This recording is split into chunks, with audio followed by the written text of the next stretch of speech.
Multiplication.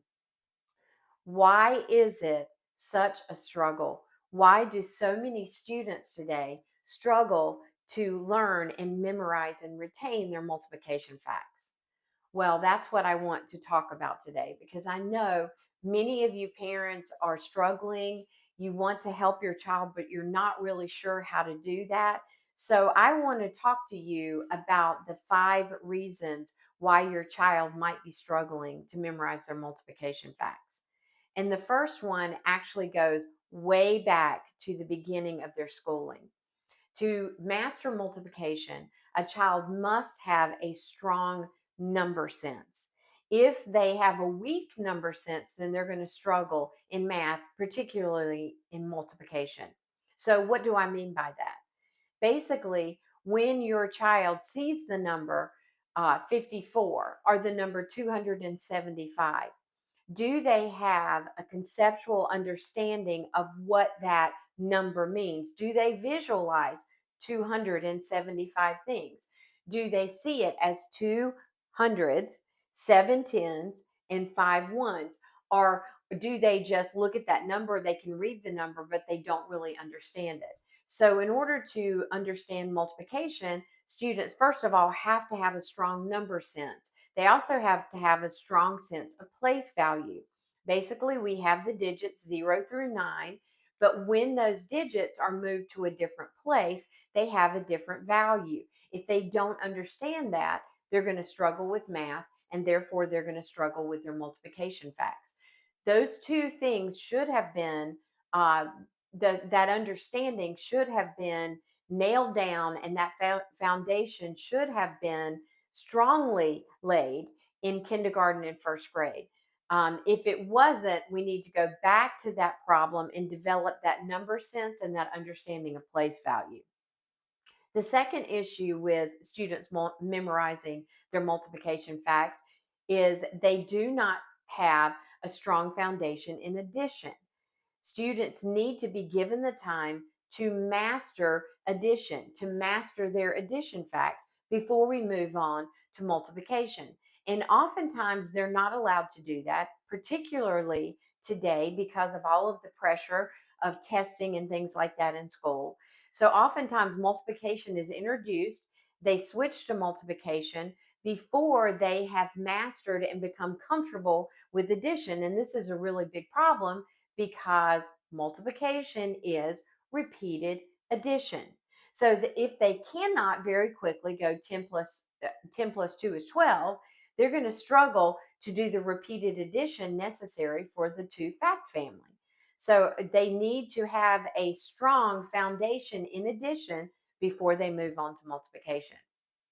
The third reason students often struggle is we actually put their working memory in overload.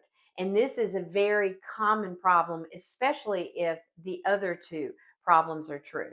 So, oftentimes, because of pressure to help them learn them or pressure to perform on a test, students are forced to move from one fact family to another, to the next one before they've mastered that fact family. And that is a big mistake because what happens is rather than developing a strategy for the times 2 family or the times 5 family and focusing on that strategy until it's mastered, they're having to try to come up with multiple strategies with multiple families all at the same time. And that leads to working memory overload. Their brains just don't have the capacity to do all of that at the same time. So, working memory overload is a real problem. And that is further complicated by number 4. Number 4 is stress and pressure to perform rapidly with multiplication. Students oftentimes very quickly are put in a situation where they're doing speed drills. They're expected to do 100 basic multiplication facts in a short amount of time. And this forces them to guess. And every time they guess an incorrect answer, then they are anchoring an incorrect answer in their memory rather than the correct one. And this is a real problem. Oftentimes, even the games in school do the same thing. They're based on multiplication games are based on speed. Oftentimes they're competing with the kid across the room who has mastered their multiplication tables.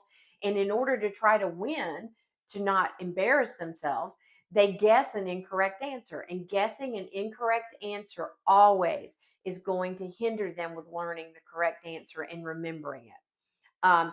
I tell my students all the time, a slow answer that is correct is much more valuable than a rapid answer that is incorrect. So slow down and think and come up with the correct answer. We need to allow our students to do this so that constantly when they're encountering a multiplication fact, they're given the time to come up with the correct answer and that answer anchor in their mind. So we need to take the pressure for speed out of the equation. And then the final thing is actually connected to that too, especially if they're struggling with one or all of the issues 1 through 4. And that is rote memory focus. Oftentimes we just want them to know them. Just know that 6 times 12 is 72. Or just remember that 8 times 7 is 56. Why can't you remember that? Well, they can't remember it because it is rote memory overload. 100 or more disconnected facts are not going to stay anchored in their memory. So, what do we need to do? We need to slow down.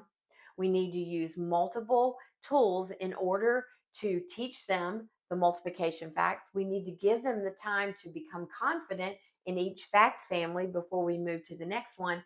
And we need to stop just using multiplication cards and start incorporating other ways and other games in order to make multiplication fun. And I'm going to show you some tools over the next few weeks that are going to help you do just that.